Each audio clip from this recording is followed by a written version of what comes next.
বিএনপির সর্বোচ্চ পর্যায়ের খুবই প্রভাবশালী একজন নেতার বিরুদ্ধে এনসিপির খুবই প্রভাবশালী একজন নেতার একটা মন্তব্য নিয়ে গতকাল কক্সবাজারে বেশ কিছু ঘটনা ঘটেছে। আমরা জানি এনসিপি তার দেশব্যাপী পদযাত্রা কর্মসূচি করছে, তারই অংশ হিসেবে তারা কক্সবাজার গিয়েছিলেন এবং সেখানে একটা বক্তৃতায় অনুষ্ঠানে জনাব নাসির উদ্দিন পাটোয়ারি বিএনপির জনাব সালাউদ্দিন আহমেদকে ইঙ্গিত করে, উনি সরাসরি তার নাম নিয়েছেন তা নয়, কিন্তু এত স্পষ্ট ক্লু দিয়েছেন তাতে এটা জনাব সালাউদ্দিন আহমেদ, এটা নিয়ে আর কোনো কনফিউশন থাকে না। তাকে কটাক্ষ করেছেন, কটাক্ষ করে কথা বলেছেন, অনেক বিতর্ক শুরু। ইনফ্যাক্ট এরপর বিএনপির নেতাকর্মীরা সেই মঞ্চ ভাঙচুর করে এবং রীতিমতো জনাব সালাউদ্দিন আহমেদকে ব্যবস্থা করতে হয়েছে যাতে এনসিপির নেতৃবৃন্দ সহজে নিরাপদে কক্সবাজার পার হয়ে যেতে পারেন। কি বলেছিলেন জনাব নাসির উদ্দিন পাটোয়ারি এবং এটাকে আমরা ঠিক কীভাবে দেখব, বা এনসিপি এক ধরনের কনফ্রন্টেশনের রাজনীতিতে ঢুকে পড়ছে ক্রমাগত, এটা কেন? নাসির উদ্দিন পাটোয়ারি বলছেন, আগে আওয়ামী লীগের আমলে নারায়ণগঞ্জে বিখ্যাত গডফাদার শামীম ওসমান ছিল, এখন শুনছি কক্সবাজারের নব্য গডফাদার শিলং থেকে এসছে। এই যে শিলং থেকে এসছে, ইটস সো ক্লিয়ার জনাব সালাউদ্দিন আহমেদকে তিনি বলছেন। তারপর বলছেন ঘের দখল করছে, মানুষের জায়গা জমি দখল করছে, চাঁদাবাজি করছে, তার নাম না বললাম, আবার নাকি সে সংস্কার বোঝে না।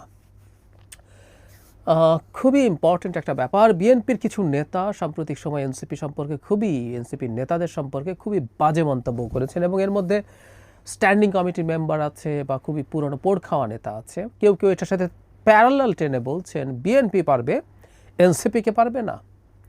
উত্তর হচ্ছে না, দুটো একেবারেই কম্পেয়ারেবল না।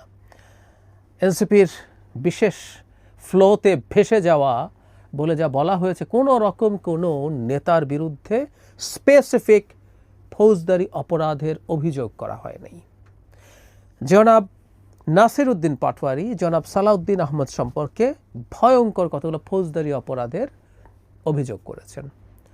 এগুলো যদি সত্য হয়, তার মানে একটা জেনারেলাইজড কমেন্ট করা, সেটা স্ল্যাং হতে পারে, কিন্তু সেটা কাউকে এইভাবে অপরাধে অভিযুক্ত না করা হলে সেই তুলনায় এটা বিভৎস। আমরা তো এই প্রশ্ন করতেই পারি, এনসিপি তাহলে কেন ভুক্তভোগীদেরকে দিয়ে এখানে মামলা করানোর ব্যবস্থা করছে না, অথবা ফৌজদারি অপরাধের ক্ষেত্রে পুলিশও তো বাদী হয়ে মামলা করতে পারে, এই সরকার তো তাদেরই, তারা সেই ব্যবস্থা করছেন না কেন? বা তারা প্রকাশ করুন কোথায় জনাব সালাউদ্দিন আহমেদ চাঁদাবাজি করেছেন, ঘের দখল করেছেন, কি করেছেন। করতে হবে। এই ধরনের অভিযোগ কিন্তু ভয়ঙ্কর। এটাও সত্য, এই অভিযোগের পর সবচেয়ে উচিত হতো বিএনপি টলারেন্স দেখালে। বিএনপির নেতাকর্মীরা যতই ভালোবাসায় আঘাত পেয়েছেন, তাই এসব করেছেন, এগুলো আমরা আসলে বর্তমান গণতান্ত্রিক প্রেক্ষাপটে, ভবিষ্যতের গণতান্ত্রিক প্রেক্ষাপটে গ্রহণ করি না, কোনোভাবেই গ্রহণ করি না। বিএনপি এই কাজটা না করা উচিত হবে। ভবিষ্যতেও বিএনপির উচিত হবে তাদের এই নেতাকর্মীদেরকে সামলানো। খুবই অন্যায়, গর্হিত কথা হয়েছে, কোনো সন্দেহ নেই, কিন্তু এটা না করলে বিএনপি বড় দল হিসেবে আরও বেশি দায়িত্বশীলতার পরিচয় দিতে পারত, দেয়া উচিত হবে। এটা নিয়ে আমরা যেন ক্রমাগত কথা বলি। আমি বিশ্বাস করি জনাব সালাউদ্দিন আহমেদ তার এলাকার নেতাকর্মীদেরকে এইসব ব্যাপারে সতর্ক করবেন। শুধু তিনি নন, বিভিন্ন জায়গায় একই ধরনের ঘটনা ঘটতে পারে। বিএনপির সকল নেতার উচিত হবে এই ধরনের বার্তা তাদের এই ধরনের পর্যায়ে পৌঁছে দেয়া, যাতে তারা এরকম কিছু না করে। এখন আসলে মূল আলোচনাটায় যেতে চাই যে এনসিপি কেন এমন করছে, বা নাসির উদ্দিন পাটোয়ারিকে কি সিলেক্ট করেছে, বা কেউ এই প্রশ্ন করতে পারেন এই নাসির উদ্দিন পাটোয়ারির ব্যক্তিগত মতামত নাকি এনসিপির মতামত। যেন পাটোয়ারি রিসেন্ট সময়ে নানা রকম বিতর্কিত মন্তব্য করছেন। আমাদের মনে হয় অন্তত দুটো মন্তব্য, বিএনপি 50 থেকে 100 সিট পাবে, এটা হলো 400 সিট, মানে ওরা ধরেই নিয়েছেন সংস্কার হয়ে 400 সিট হবে, আর এনসিপি 300-র মতো সিট পাবে বলে তিনি মনে করেন। এইসব বলে প্রচুর ডিবেটে আসছেন, ঠিক আছে, আমরা এভাবে দেখতেই পারি। কিন্তু যারা পাটোয়ারি যেহেতু আগে বলছেন, এখন আবার বলেছেন, তার মানেটা হলো এই, আমরা ধরে নিতে পারি এগুলো এনসিপি তাকে অ্যাসাইন করেছে এভাবে বলার জন্য, এটা এনসিপি চায়। মাত্র কয়েকদিন আগেই গোপালগঞ্জে একটা কনফ্রন্টেশনাল পরিস্থিতি তৈরি হয়েছিল। আমি মনে করি এক ধরনের উস্কানির কথা আমরা বলছি। মার্চ টু গোপালগঞ্জ, অবশ্যই মনে হতে পারে পদযাত্রা কেন মার্চ হয়ে যাবে, কিন্তু এটা না হলেও সমস্যা হতে পারত।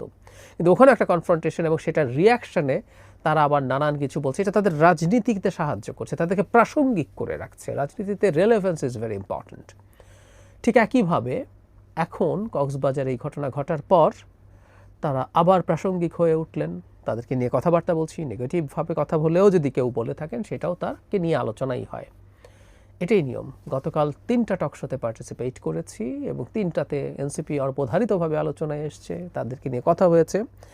আর এনসিপি অন্তত দেখাতে পারছে তারা আওয়ামী লীগের মার খায়, তারা বিএনপির মার খায় এবং তারা বিএনপি এবং আওয়ামী লীগকে একই রকম কিছু সেই হিসাবে তারা দেখানোর চেষ্টা করতে পারে এই ঘটনাগুলোর প্রেক্ষাপটে।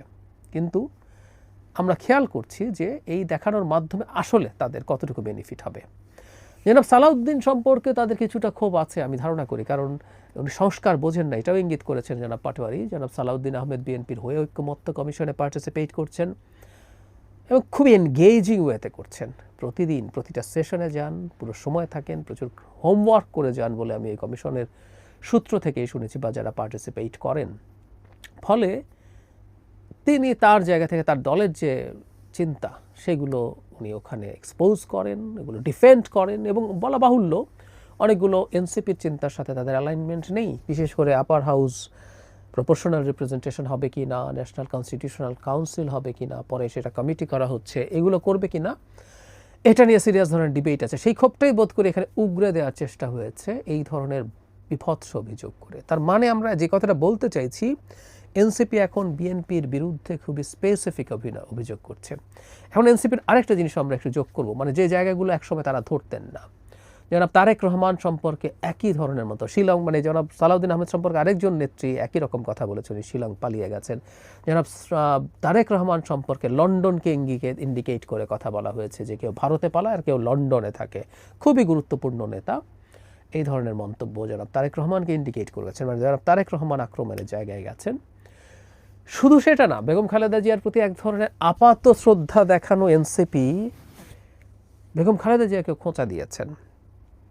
জনাব নাহিদ ইসলাম, আমি এনসিপির যাকে সবচেয়ে শান্ত, ধৈর্যশীল এবং গভীর ইমোশনের মানুষ মনে করি, যিনি অন্তত উটকো কথা, ফাটকা কথা বলে ফেলেন না এরকম, জনাব নাহিদ ইসলাম বলছেন আমরা গোপালগঞ্জের নাম পরিবর্তন করে দিতে আসিনি।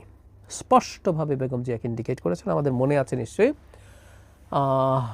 তার বাড়ির সামনে বালির ট্রাক রাখাকে কেন্দ্র করে তিনি ক্ষুব্ধ হয়ে ধরে একটা মন্তব্য করেছিলেন। আমরা এই নারীকে খুব হাতে গোনা 2-1বার মেজাজ হারাতে দেখেছি, সেটা সেরকম একটা সিচুয়েশন এবং যেন নাহিদ ইসলামের মতো মানুষ সেটাকেও খোঁচা দিচ্ছেন। বেগম খালেদা জিয়া একজন অসুস্থ মানুষ, অত্যন্ত সিনিয়র সিটিজেন, কিন্তু না, তাকেও ছাড়া হচ্ছে না। তার মানে আমরা এভাবে বলতে পারছি এনসিপি আসলে বিএনপির সাথে একটা সাংঘর্ষিক পরিস্থিতিতে যাচ্ছে। কেন? ওই যে বললাম, প্রথম একটা হলো প্রচুর আলোচনা এবং সোশ্যাল মিডিয়াতে আলোচনা, মানে তাদের তো খুবই তরুণ, তাদের জেনারেশনটা সোশ্যাল মিডিয়ার ইন্টারাকশনের মাধ্যমে বেড়ে উঠেছেন, সুতরাং তারা প্রচুর ইন্টারাকশন, প্রচুর রিয়াকশন না পেলে সম্ভবত তাদের ভালো লাগে না, তারা সেটা করেন এবং তারা মনে করছেন এই কনফ্রন্টেশনের মাধ্যমে তারা যদি হামলার শিকার হন সেটা তাদের প্রতি সিম্প্যাথি তৈরি করবে, শুধু আলোচনা না, সিম্প্যাথিও তৈরি করবে।